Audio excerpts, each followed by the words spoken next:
This rad support is in rough shape. Look at all that rust pouring out, eh?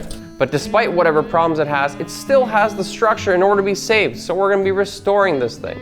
But it's not always as simple as just stripping some paint and swapping out some metal. It's understanding what went wrong, how to fix it, and prevent it from ever happening again. We're gonna make this rad support look brand new, and it's gonna last another 50 years. My name is Trooper Max, and I'm restoring a car that's been off the road since 1977. But I've never done this before. I've taken the time to do my research, and I'm building the car of my dreams, hoping to inspire others to do the same. Okay, let's take a look at this rad support. So this rad support has definitely seen better days. We took the time to actually take it apart. We removed all the trims, took off all the bolts, labeled everything, and kind of got it disassembled just so we could see the condition of it. Now looking at this, there is some damage that was done when we were taking it off. That's got to be repaired. At the same time, there are some rust holes in these areas that have to be fixed. And then of course the bushings are completely finished, so that's got to be replaced. So we're just gonna clean it up and do all that. Now before we do that, I actually thought I'd show you guys a little upgrade this is gonna get. Let's pop this guy out. So there's the nasty old thing, pretty rusty and pretty much garbage at this point. So that's what was in there. What we got instead are these. These are the new bushings that are gonna be going on. These were from QA1. They actually came with the frame connectors. So solid body mounts go on the subframe, so we already put those in. Now we got this for the actual rad support. We're not putting it on right now, but I'll show you what it looks like. It's always exciting to see what the future will bring. So that will come out, this will come in, just like that, and that will be new bushing basically. That's gonna look a lot nicer. Exciting. Let's strip this thing now.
So after spending a full day sanding this thing, we've run into a problem. Maybe not so much a problem, but we've encountered a dilemma, at least in my mind. This rad support's not in bad shape, with the exception of these two patches here. Heavy rust has come in and basically it's made rust holes all the way through. So I gotta fix it on this side and on the other side. And after a full day of sanding this thing, I still haven't even touched the other side. So we're still gonna have to do this. This is pretty labor intensive, but we're definitely gonna have to cut out these areas and fix them. But on top of that, this opens up another issue. Look at all that rust pouring out, eh? Check it out. Now that we've exposed the beast here, I was thinking, okay, let's cut this area out, something like that. Do the same on this side, fix it on the front and on the back. The problem is, this area here actually has a bracket underneath here. So the bracket runs all the way across here and up to here. So here's the problem. I could fix this. And then I can take some internal frame coating and spray the inside there. But now what I have here is the opportunity to do a better job. So if I want, I could actually cut this entire area out, delete this whole area, restore the inside because I know it's going to be nasty, and then close it all up again. In my mind, I always lean to the hard way, and that's a lot of work, and I don't know if I want to do that. But if I did it that way, I know it's not going to rust again. I could treat everything properly, but that's a lot of work. So if you're in my situation, what would you do? Would you cut all this out and start from scratch, basically do it all over again and make sure it's good? Or do you just do a little patch here and then put in some internal frame coating and shoot the rest? You let me know. I'm not really sure right now at this point, so what I'm going to do is I'm going to take a pause. I still have to sand the other side, and I'm going to work on some other things for now, but this is a really labor-intensive job. I'm starting to understand why a lot of people just get rid of these and get new ones. Heck, sanding not only took a full day, but the amount of materials it took to sand this is crazy. Like, check this out. That's the wire brush we were using. One side took a full wheel like this. It's not necessarily cheap, and I don't even know how many attachments on the drill we use, so it's a lot of work to do this. But anyways, gonna think about things, and we'll get back to this. So after 3 full days of sanding, I'm looking forward to doing anything but sanding. But check it out. The radiator support is really the only thing that's got any issues. First thing we gotta do is talk about the problem. So the main problem here is that the way it's constructed, there's a big flaw in it. If you look over here, you'll notice this is where it rusted on both sides. And the reason it did is because of the 2 pieces of metal. And what happens is down here, there's actually nowhere for the water to drain. So once it gets behind there, it gets trapped and it gets stuck. And same thing happened on the other side. So I could cut this out and make this whole piece and make it exactly the same, but then I'm just gonna have the same problem we had before. Water is gonna collect in there and it's gonna rust between the layers. And if we just do the little squares, we still have rust happening here. So you're kind of damned if you do and damned if you don't. Both ways don't work. The only way to fix this problem is to redesign this rad support. So that's exactly what we're gonna do. Check this out. So here's what I'm thinking. We are actually going to cut this whole panel out. That's right, we're cutting the whole thing out, like option number 2, but the difference is we're not going to put this piece back in. So this pinch weld, we're not going to make that. Rather than doing that, we're going to remove all this stuff, and when it comes time to put this thing in, we're actually going to butt weld over here rather than putting this in between, because what happens is the water sits in between there. So getting rid of this will get rid of this problem. And at the same time, when we do put this piece in, because there's a bracket back there and there's a space, we're actually going to add some little drainage holes in some areas, so if any water does get inside, it has the ability to drain. And then underneath, we are going to actually drill a few little holes here so the water can get out. It's just a matter of getting the water to evacuate before it takes the time to rust anything. Doing it this way will not only fix the damage here, but it will prevent it from ever happening again. Let's grab the drill and start drilling. We're going to work off this bracket over here, but before we start, we got to drill these bad boys out.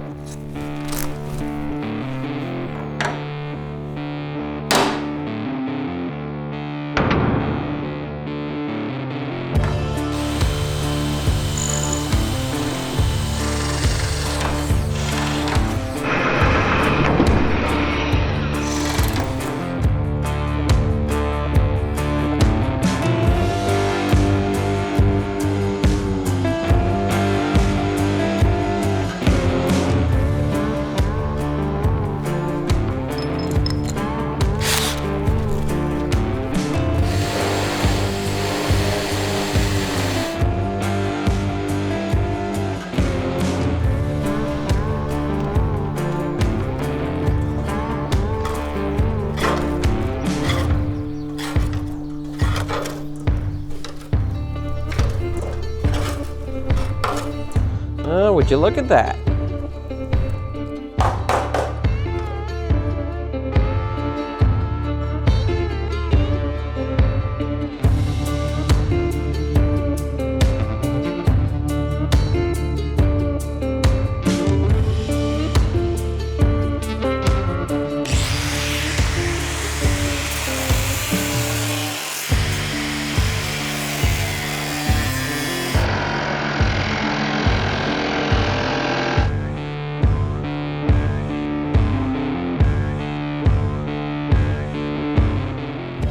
this, my friends, is why we do what we do. Didn't look too bad from the outside, but this is a rotten mess. And this would have just continued to rust if we didn't leave it alone. That's why we're gonna fix this. So I'm just gonna take the time to clean this all up, get rid of all the rust. I'm gonna use some Osfo on this, and then we're gonna wait till the next day. It's the following day. Osfo's done a phenomenal job. This whole bracket looks awesome. All the rust has been converted to a paintable surface. So now it's just a matter of getting this thing patched up. Let's get to work.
All right, so we got a rad support all rebuilt and ready to go. And because we put Osfo on it, now we're gonna have to reduce the acidity. So as usual, gotta grab my lacquer thinner.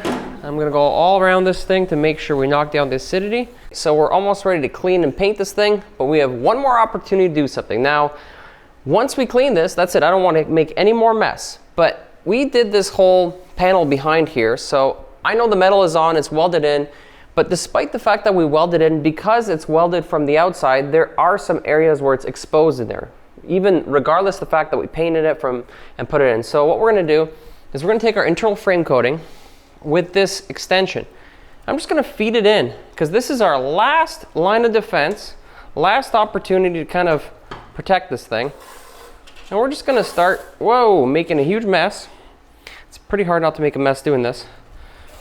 And we're gonna feed it in, like that, and just give it, this is the last line of defense that we have to stop rust, because once water starts getting in there, it's gonna rust. It doesn't matter if it's hidden rust.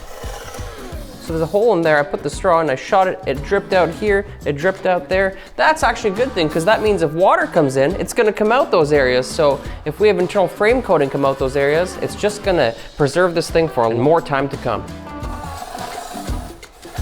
Here we go. We'll let that dry for a day. We'll come back, we'll clean it up, and we'll put the epoxy on. Okay, I'm just gonna clean this up. I'm just gonna use some wax and grease remover. I use Prep All.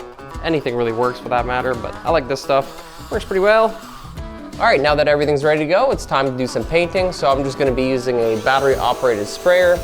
Gonna spray it with 2 coats epoxy, and then we're gonna do a little bit of filler. So the rad support's been painted. It's actually hard to see where we put the metal in. With the exception of some little pinholes and this outer edge over here, everything looks pretty darn good. So all we're really gonna do is we're gonna smoothen it up. And the whole idea is just to get rid of the pinholes, and we can't use putty for that because if water gets in behind the putty's porous, it's gonna rust again. So we're gonna be using some seam sealer. This one's from 3M, we've been using it for everything. We're just gonna put it in all our little pinholes here, cover any sort of damage, and I'm not 100% concerned about making this look perfect because there's gonna be a radiator here in the first place. So our rad support is painted, and let me tell you, it looks amazing. I'm really pleased with the way it turned out. Actually, the seam sealer blended in really nicely, so we took the time to actually seam seal this whole edge here. We did this whole thing here because this is upside down right now. When it's gonna be standing up, water would get in there. Now water is still gonna get in there because there are holes and whatnot. It's supposed to get some water in it, but I figured I just seam seal the hell out of it to get as little water in there as possible. And on the other side, if we were to flip it over, you could see that there's actually drainage holes right over here. So these drainage holes ensure that the water comes out. There weren't drainage holes before, so I added them. And I also seam sealed these over here. So these supports for the rad support itself, where it mounts, weren't seam sealed. I did that. There's really no reason for water to go back there, so I seam sealed them. And overall, it looks pretty good. I gotta say, I'm really pleased. It looks awesome. And now the thing is, because we know what we want to do with this car, after we epoxy, we have approximately 2 to 5 days to paint this. Because otherwise, if you don't paint within 5 days of epoxy, you got to sand the whole thing, and I don't want to do that. Because the thing is, I know that this is going to be satin black, so this time I've actually picked up the paint. I have my satin black. I'm going to be painting this with 2 coats because I know that's the final finish I'm going to go for. I'm very happy with how it looks, so that's what we're gonna do. We're just gonna get our paint, we're gonna mix it up, we're gonna hit it with the black paint, and then this thing's ready to go. Check it out, finished rad support, bum, bum, bum, bum, bum. It looks amazing. I'm so happy right now. Looking at this thing, it's hard not to be proud. This rad support came out amazing. It's now been restored, rebuilt, redesigned, and hopefully it's gonna last a long time. Now you could still see some things that I could have done better, but honestly, I'm so happy with the way it turned out. This thing, it's hard to believe the shape it was in before, and even though it wasn't in terrible shape, it's just good to know there's no rust inside. It's not gonna die from the inside, you know? Now with the new redesign, it should last much longer than it did before. At least I'm hoping. So we've put our best effort in. The only problem I really had is putting on the paint. I was using a single stage polyurethane. This stuff is tacky, very difficult to put on. It kept gunking up my sprayer, so I just had a lot of issues. So that was a little difficult, but the thing is, when you're using professional paints, it might be a little more difficult, but I think it's gonna be worth it. You know, it's gonna last a long time. So now this thing's done. Pretty exciting. On to the next thing.